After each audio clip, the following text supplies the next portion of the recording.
Assalamu alaikum students. I hope you have watched the video thoroughly which I have sent in the earlier classes regarding the transversal line and the two parallel lines. तो पहले एक बार उसी चीज को थोड़ा सा recall कर लेते हैं.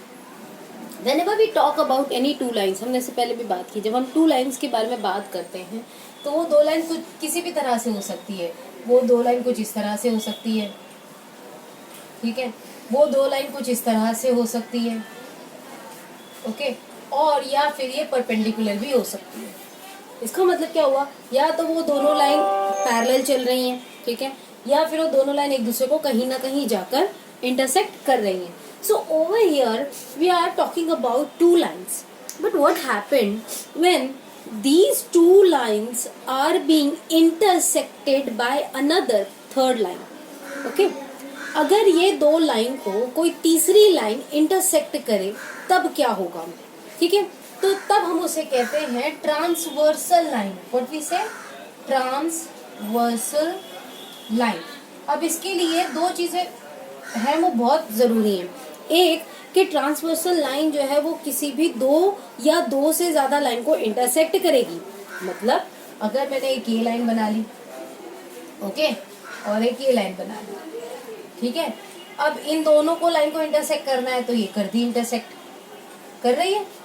किसी भी दो लाइन या दो से ज्यादा लाइन, यहाँ पे नीचे अगर मैं एक थर्ड लाइन भी दे दूं then also it is fine, लेकिन मिनिमम दो लाइन तो होनी ही चाहिए. जो कि हमने यहाँ पे दिखा दी, दो लाइन है जिसको ये लाइन L है, ये लाइन M है, ये लाइन N है, ठीक है.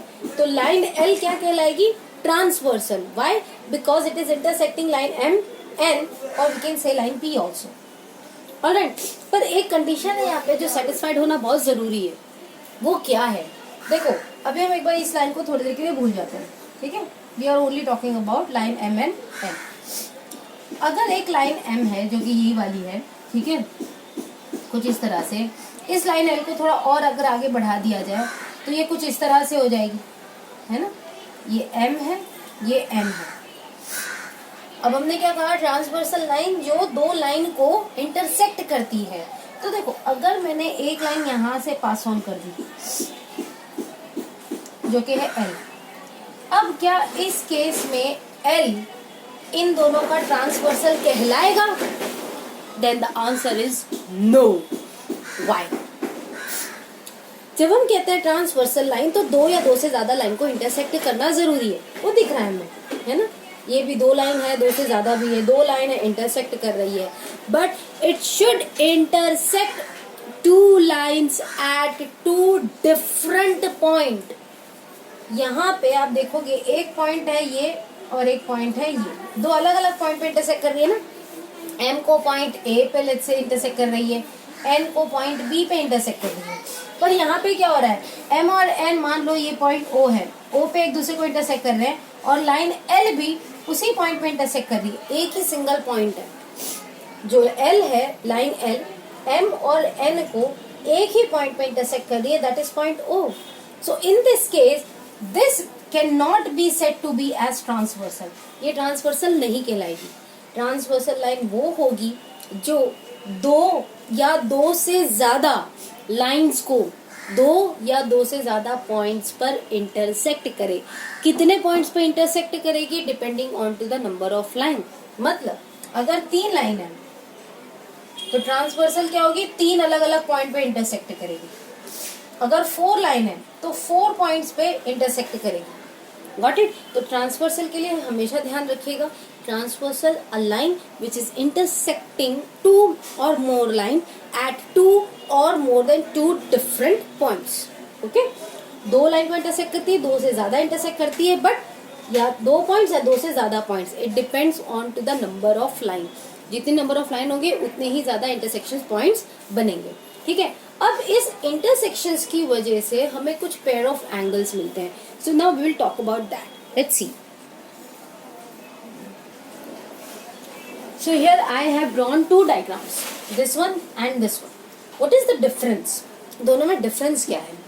दोनों में डिफरेंस ये है कि यहाँ पे लाइन M और लाइन L ये पैरेलल नहीं है, बट यहाँ पे लाइन M और यहाँ पे लाइन L क्या है, पैरेलल है. पैरेलल लाइंस क्या होती है, जो कभी भी एक दूसरे को इंटरसेक्ट नहीं करती है। मैथमेटिकल डेफिनेशंस की बात करते हैं। The distance between any two line is remains constant. मतलब अगर ये दो लाइन पैरेलल है तो इनके बीच का डिस्टेंस, चाहे यहाँ पे मेजर करो यहाँ पे मेजर करो, वो हमेशा आपको सेम ही मिलेगा। ठीक है, तो ऐसी दो लाइंस को हम क्या कहते हैं, पैरेलल। तो यहाँ पे M और N पैरेलल है, वहीं पे यहाँ पे M और N पैरेलल नहीं है। क्यों नहीं है? अगर मैं इसे थोड़ा और आगे बढ़ाऊं, इसे थोड़ा और आगे बढ़ाऊं, तो ये कहीं ना कहीं जाके एक दूसरे को इंटरसेक्ट कर देंगे। ओके, तो यहाँ पे हमारे पास में एक लाइन M है, N है और एक लाइन L है जो कि ट्रांसवर्सल है। क्यों ट्रांसवर्सल है? क्योंकि ये दो लाइन को दो डिफरेंट पॉइंट पर इंटरसेक्ट कर रही है ना। हम M को ट्रांसवर्सल बोल सकते हैं क्या?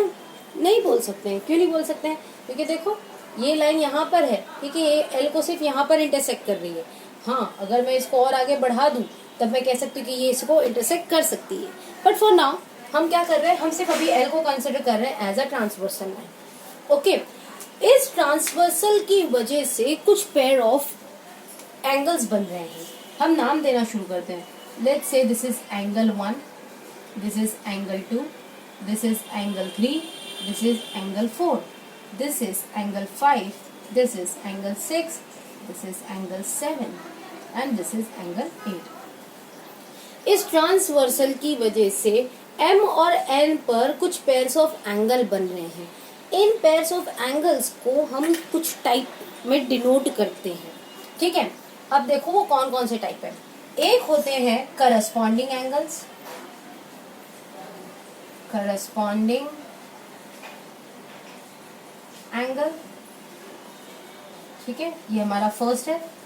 फिर सेकंड हमारे पास में है अल्टरनेट इंटीरियर एंगल,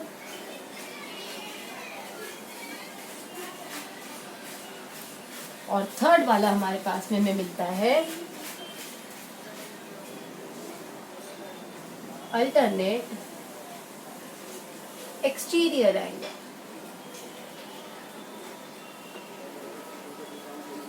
ओके, यहाँ पे एक फोर्थ टाइप ऑफ एंगल और मिलते हैं, पेयर ऑफ एंगल, लेकिन वो एक ही कंडीशन है जिस पर वो सेटिस्फाइड होते हैं।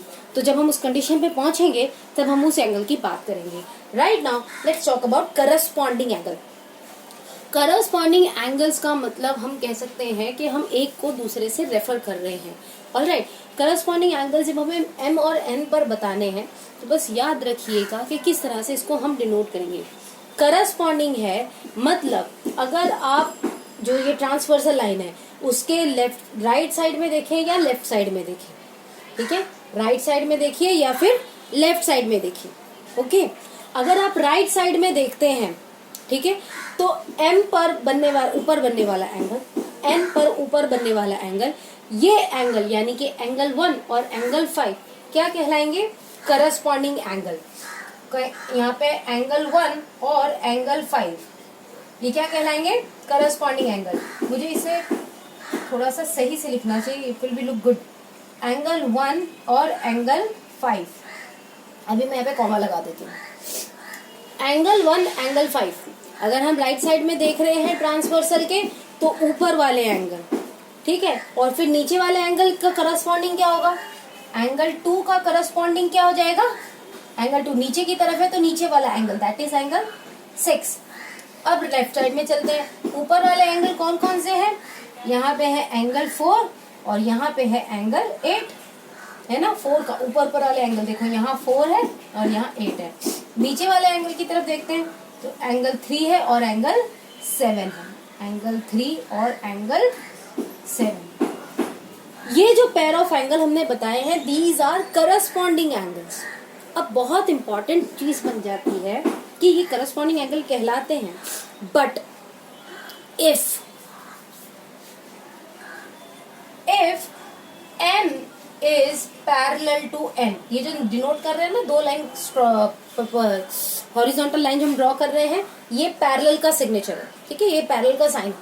अगर M पैरेलल है N के, यानी कि हम अब इस फिगर की बात कर रहे हैं, ठीक है, अगर M और N पैरेलल है, ऐसी दो लाइनें जो कभी भी एक दूसरे से नहीं मिलती है, तो ये जो करस्पॉन्डिंग एंगल्स हैं, यानी कि एंगल 1 और एंगल 5 दैट इज एंगल 1 और एंगल 5 ये इक्वल हो जाएंगे।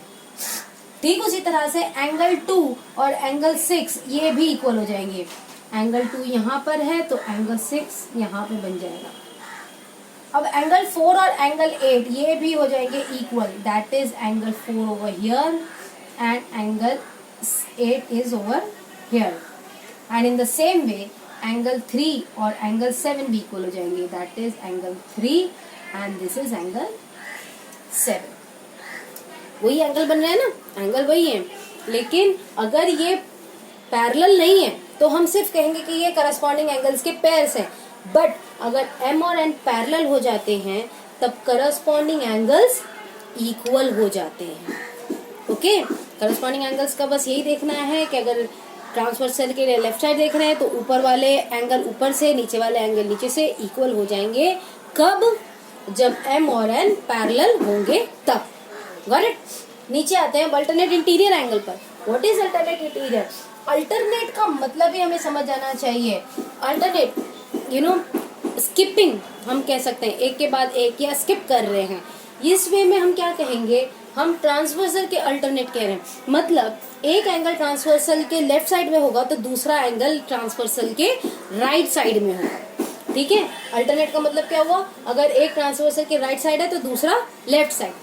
फिर इंटीरियर एंगल की बात हो रही है। देखो ये जो एंगल है ना अंदर की तरफ बन रहे हैं ना, ये वाला एंगल ये अंदर की तरफ है। So these 4 pair of angle will be known as to the interior, whereas these 4 angles ये जो है ना ये एंगल बाहर की तरफ बन रहे हैं। हमें किसके बारे में बात करनी है? इंटीरियर एंगल की। So if I consider angle 2, अगर मैं एंगल 2 की बात करती हूँ तो इसका अल्टरनेट इंटीरियर, इंटीरियर 2 है, इसका अल्टरनेट मतलब अगर ये राइट साइड में है तो लेफ्ट साइड में जाएंगे n के, तो वो होगा ये वाला angle 8। That means alternate interior angle यहाँ पे कौन कौन से होगा? एक होगा एंगल 2 और एक हो जाएगा angle 8। In the similar way वहीं पे ही हमारे पास में एक और इंटीरियर पेयर है, ये है एक अंदर की तरफ एंगल 3, ये लेफ्ट साइड में है तो राइट साइड में एंगल 5। अंदर की तरफ है ना, दोनों अंदर की तरफ है तो अल्टरनेट एक इस तरफ एक इस तरफ, इंटीरियर अंदर की तरफ। तो हमारे पास में अब अगले पेयर है एंगल 3 एंड एंगल 5। जब हमारे पास में कंडीशन नहीं हो m और n के बारे में तो बस हम ये कह सकते हैं कि these 2 pairs are alternate interior angle, but if m और n पैरेलल हो जाए, यानी कि इस कंडीशन में अगर m और n पैरेलल होते हैं तब एंगल 2 एंगल 8 के इक्वल हो जाता है, वहीं पे ही एंगल 3 एंगल 5 के इक्वल हो जाता है। Late me denote for you, angle 2 जो है वो एंगल 8 के इक्वल हो जाएगा और वहीं पे ही एंगल 3 एंगल 5 के इक्वल हो जाएगा। Got it? आप देख सकते हैं दोनों अंदर की तरफ है। तो अगर अंदर की तरफ आप समझ चुके हैं तो अल्टरनेट एक्सटीरियर भी आप बहुत अच्छी तरीके से समझ जाएंगे। अल्टरनेट एक एंगल लेफ्ट साइड में तो दूसरा राइट साइड में ट्रांसवर्सल से, ठीक है, और एक्सटीरियर बाहर की तरफ। तो बाहर की तरफ देखते हैं, अगर हम एंगल 1 से स्टार्ट करते हैं, ये है राइट साइड में एंगल 1, ठीक है, बाहर की तरफ। तो लेफ्ट साइड में एकदम बाहर की तरफ कौन सा आ जा रहा है? Angle 7. So over here we have got the pair as angle 1 and angle 7. ठीक है, ठीक उसी तरह से जब हम एंगल 4 की बात करते हैं, ये भी एक्सटीरियर एंगल है, तो एक एंगल 4 है तो दूसरा एंगल कौन सा हो जाएगा? एंगल 6. तो ये हो गया एक एंगल 4 और ये हो गया angle 6. Again as I said, इसे हम सिर्फ कहेंगे alternate exterior angle. But if m और n पैरेलल अगर हो जाए तो उस केस में एंगल 1 और एंगल 7 इक्वल हो जाएंगे और एंगल 4 और एंगल 6 भी इक्वल हो जाएंगे। Let me denote it. यहाँ पे हम बात करेंगे, I use a black marker right now. Angle 1 ये वाला एंगल इक्वल हो जाएगा एंगल 7 के, दोनों बाहर की तरफ है। ठीक उसी तरह से एंगल 4 ये इक्वल हो जाएगा एंगल 6 के, ये भी दोनों बाहर की तरफ है। Okay, so I hope now you will be very much clear about the alternate interior, alternate exterior. हाँ, एक चीज के बारे में मैंने बताया, एक और पेयर ऑफ एंगल है जो सिर्फ एग्जिस्ट करता है कब, जब दोनों pair of lines are parallel. अगर m और n पैरेलल होते हैं तब एक और पेयर ऑफ एंगल हमें मिलता है and that is known as co-interior angle. मैं अभी बड़े शॉर्ट में बता दूं, let me just do it over here. ये किस कंडीशन में होगा? Co-interior angle, co-interior angle ये कब होगा? जब m और n पैरेलल होंगे. इस केस में को एंगल हम नहीं बताएंगे. यहाँ पे हम को इंटीरियर एंगल की बात कर रहे हैं. को इंटीरियर जब हम कहते हैं अल्टरनेट, तो एक लेफ्ट साइड एक राइट साइड, या एक राइट साइड एक लेफ्ट साइड, हम इस तरह से कहते हैं. लेकिन जब को इंटीरियर एंगल के बारे में बात कर रहे हैं, मतलब दोनों एंगल एक ही तरफ होंगे. अगर ये ट्रांसवर्सल है, ठीक है ना, L इज द ट्रांसवर्सल, और इंटीरियर एंगल की बात करते हैं तो यहाँ पे एक एंगल 2 है, इसका को इंटीरियर, तो हम यहाँ पे वो एंगल 5 लेंगे. ठीक है ना, एंगल 2 और एंगल 5 लेंगे, को इंटीरियर एंगल. तो इस केस में एंगल 2 प्लस एंगल 5 ये इक्वल होता है 180 डिग्री के.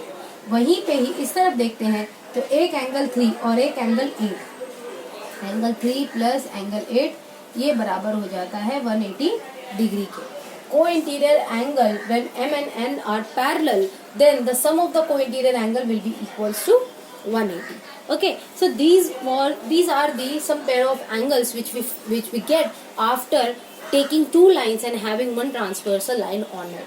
Alright, so now today you're gonna copy all these things in your notebook. I will show you the page number also, and then you will copy down those those things into your notebook. Okay.